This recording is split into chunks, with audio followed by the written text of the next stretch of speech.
How's the royal family? I pray that everyone is doing well. Well, my royal family, today is May Day.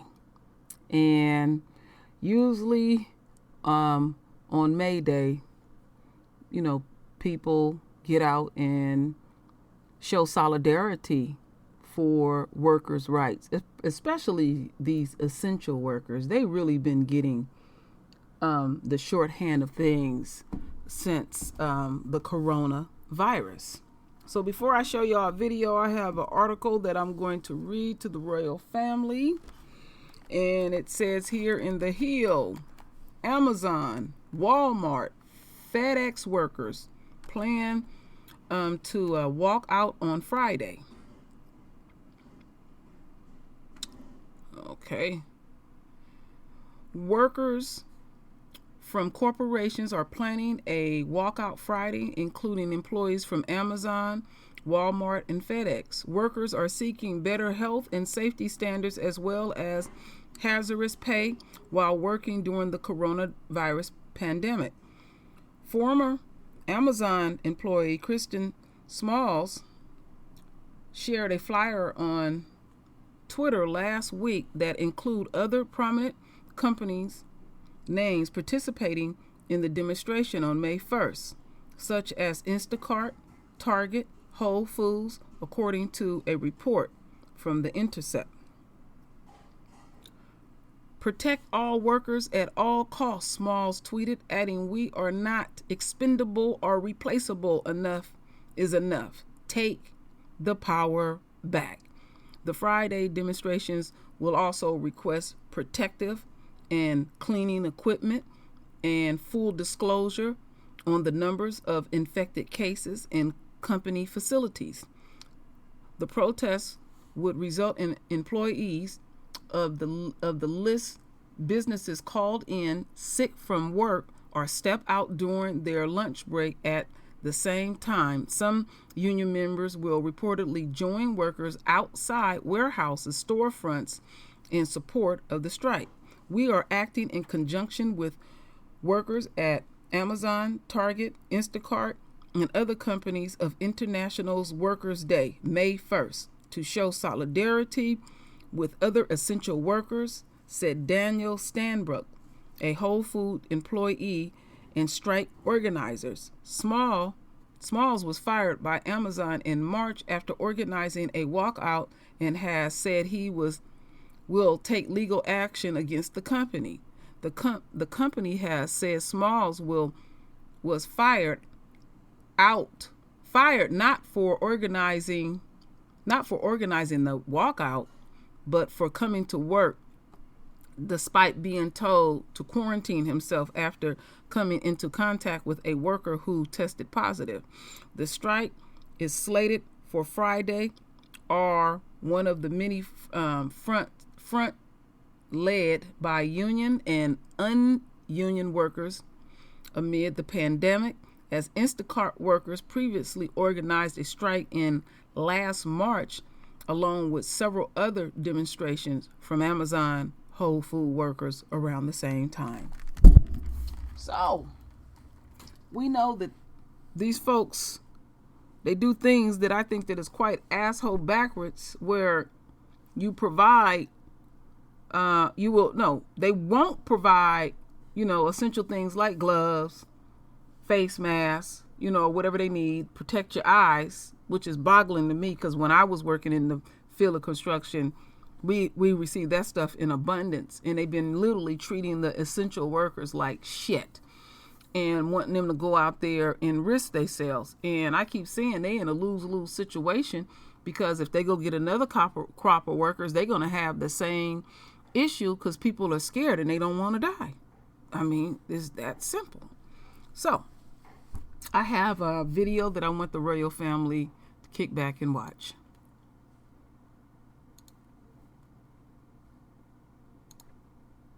democracynow.org, the quarantine report. I'm Amy Goodman here in New York, in the epicenter of the pandemic, joined by my co-host Juan Gonzalez from his home in New Brunswick, New Jersey.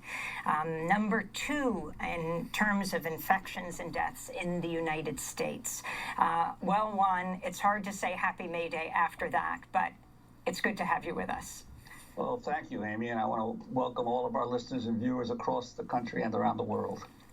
Well, today is May Day, the international holiday that usually brings millions into the streets around the world to march and protest for workers' rights. This year looks different because of the coronavirus pandemic, but many people are still joining a call for a general strike. An unprecedented coalition of essential workers from Amazon, Instacart, Whole Foods, Walmart, Target, and FedEx are calling out sick or walking out during their lunch break to demand better health and safety conditions along with hazard pay. Others are joining them for May Day actions that include rent strikes, car caravan protests, and online organizing, calling for a people's bailout, an economic recovery plan that prioritizes workers. The May Day strike follows a walkout last month by Amazon workers in New York City and more than 10,000 Instacart workers nationwide. Whole Foods workers led a national sick out on March 31st, and sanitation workers in Pittsburgh and bus drivers in Detroit have staged wildcat strikes. Well, for more, we're going to Jackson, Mississippi to speak with Callie Acuno, co-founder and co-director of Cooperation Jackson, which issued a call to action towards a general strike to end the COVID-19 crisis and create a new world that launches today with a people's strike here on May Day. Their call has grown into this massive coalition of groups. It's great to have you with us from Mississippi, one of the states around the country that's going forward with plans to reopen after Governor Tate Reeves signed a safer at home executive order that lets most retailers reopen with a 50% reduced capacity. Callie, welcome back to Democracy Now! Talk about your call for a people's strike and your group and the response to it around the country. Mm-hmm. Well, good morning, everybody, first and foremost, and happy May Day, despite the conditions. We are, first and foremost, trying to defend people all throughout this country. May 1st was the day that Trump and his allies like Tate Reeves decided to, just totally disregard all of the scientific evidence, all the scientific reasoning, and try to force many millions of workers back to work. So our coalition marked that date, which fortunately for us happened to be May Day, decided to stand up today to send a clear message that we will determine when it's safe to go back based upon the scientific evidence and reasoning. That is the first thing our coalition has grown to rise up, state, protect, and be in solidarity with folks, whether they're taking actions at work, actions at home, or they're rent striking or taking the caravans. So we're going to be out in force today. I think there'll be many millions of people consciously and deliberately acting today. And I think it's the start of a critical movement that we're going to need in this country for some time to come. Because after the crisis ends on the pandemic side, we know the economic dimension of it is still going to keep waging on. And what we're trying to get ahead of is all of the disaster capital, enforcement of weak labor laws or new working hours, lower pay that we think is going to come in the wake of how capital is going to restructure to deal with this pandemic and exploit workers on the heels of it to try to recoup profits. So major tasks, but this is what we're setting ourselves to do. And Callie Acuno, how have you been able to put together, what are the coalitions that have come together around this? Obviously, this is being done outside the existing organized labor structures of the normal trade unions, most of whom never strike unless there's a contract that's been that's ended and that's being renegotiated. Can you talk about how you've been able to put together this grassroots labor protest? Number one, I think the situation really required it. A number of folks were reaching out to us in the state and in the region about some ideas based on some early conversations that we had based on our initial response. And I should say a few of us, myself included, have had some prior experience with earlier coronavirus, the SARS in particular. Several good friends, particularly one that was dear, died of SARS, was about a decade back. So we started trying to do education with a number of folks and encouraging our allies, first and foremost, to take this serious, because there was a lot of chatter that we were hearing that it's just a bad flu, that it'll pass real quick, and we were trying to dismiss people of that notion. That put us in first contact, and then once we issued our particular call, we just really started hitting the phones,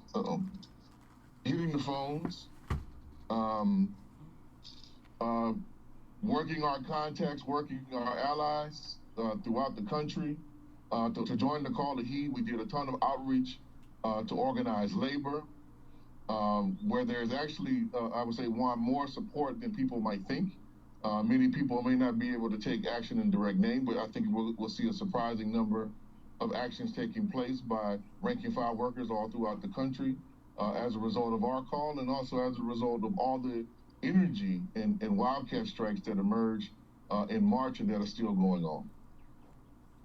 Well, interestingly, Kali, there was an article in today's New York Times that may put a little bit of an international dimension of what's going on here. There's a major battle going on right now across the border in Mexico as U.S. companies are trying to keep the maquiladoras, the plants that manufacture for the U.S. market, open, while the Mexican government wants to keep all these industries closed because there's been so many deaths from COVID-19 among factory workers. There's one plant in Mexico, a Lear plant that produces car seats, where already 13 workers have died from COVID-19, and yet the Lear company wants to keep that plant open despite what the Mexican government is saying. And the U.S. is claiming that these factories are essential to the United States, not to Mexico. They're essential to the United States, so they want the Mexican government to keep it open. On May Day, International Workers' Day, the idea that workers in other countries are being forced to keep their plants to be kept open just to service the U.S. is astounding. Well, we're seeing that in other places too. I mean, we've heard about some similar things going on in the Caribbean. It just speaks to how this particular administration has treated this with just total disregard for human life and not getting prepared and not taking it seriously, not using, when the crisis hit, the various powers at its disposal to actually protect workers or to ramp up production in such a way they could have protect workers, to stealing, I'll just call it basically what it is, the PPE for many of the states. It's been a real, in my view, criminal enterprise that we are really going to have to reckon with going forward. I wanted to ask you, Kali, about something that's happening in your community right now in Jackson, Mississippi. We just reported on what's happening in Michigan, the AK-47 gun-toting Michiganders who went and occupied the Capitol Rotunda. Some of the state legislators felt they had to wear bulletproof vests. You're in the capital of Jackson, Mississippi, where the mayor, Chokwe Lumumba, has extended a stay-at-home order another 2 weeks and also just announced he will not renew a controversial executive order banning the open carry of firearms in the city. In response, the group Reopen Mississippi is also holding an open carry gun rally today at the same time as your May Day actions? That is correct. That is correct.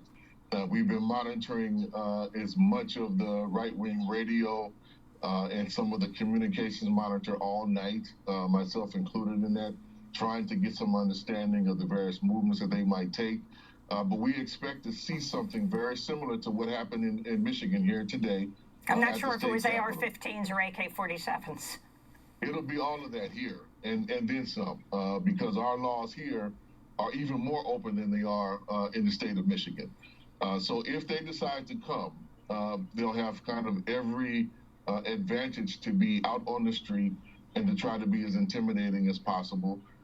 We know that our city police will probably respond, try to protect as many folks as possible. We're not quite sure, to be real with you, Amy, what's going to happen with the state police, given some of the track record that we've seen at times with protests similar to this.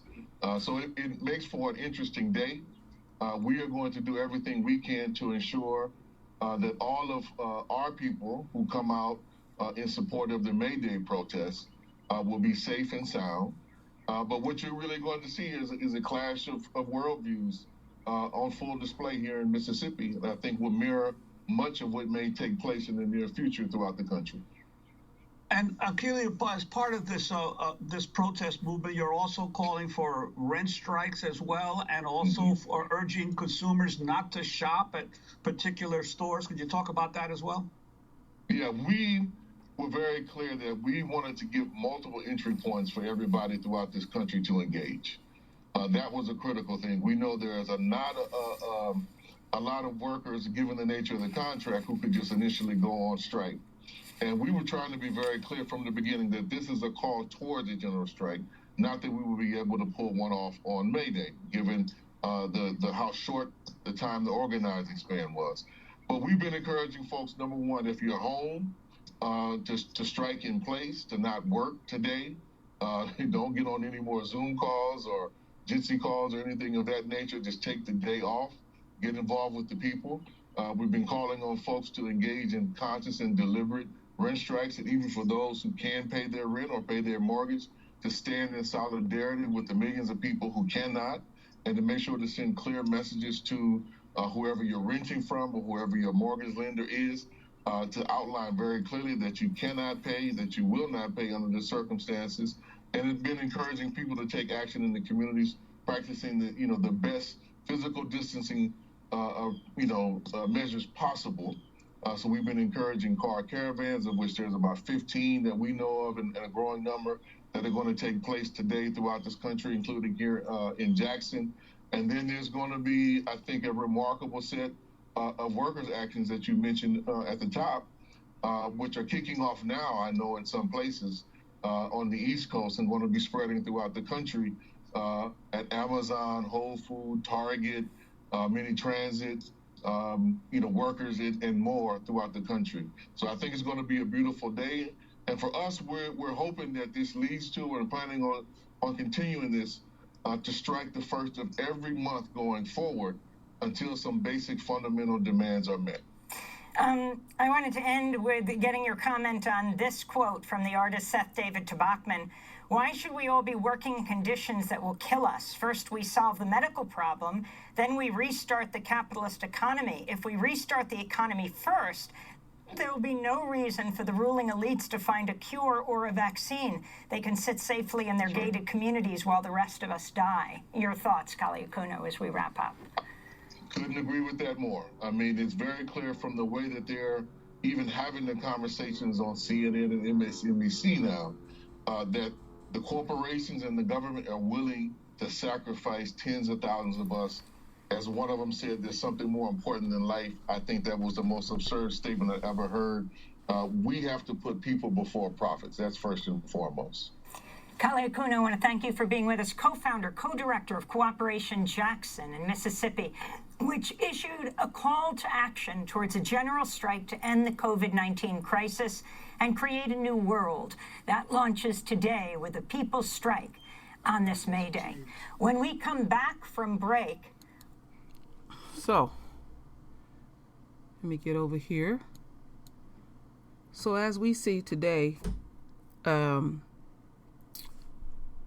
May Day, this is the opportune time in America, or, people are doing this stuff worldwide to pretty much show that the people have the power. And coronavirus has revealed many things.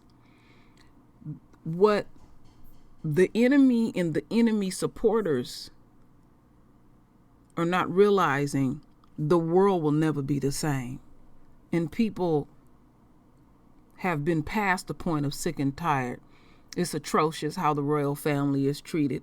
It's atrocious how people that get out here that are essential workers that are treated. And they think that they can just bluff and bully their way like they always do. This ain't nothing new, that these things that these people do. But we are in that space and time where, what are they going to really do? When the people stand fully up. See, it ain't just what's going on with the royal family, which is extremely important. What people are realizing is the charades are over with. And they clearly seeing how the government then got down, and they'll keep throwing up little propagandas, and dragging us and making us look like the face of everything. But that ain't gonna work when a person's family member then died, or they can't pay their bills or whatever's going on. See, as the death toll rises, the power rises, because people ain't hearing you when they dealing with the angel of death. They feeling. They're not hearing. They're feeling. And they feeling some kind of way about many things in America. So we're having a front seat, my royal family, watching America die before our eyes. I've been talking about this for the longest. Like I said long ago, everything that we will see will be in biblical proportions. So, my royal family, render your voice with your beautiful divine words. And as always, my royal family, I thank you for your love. I thank you for your support. And with that said, Ashe.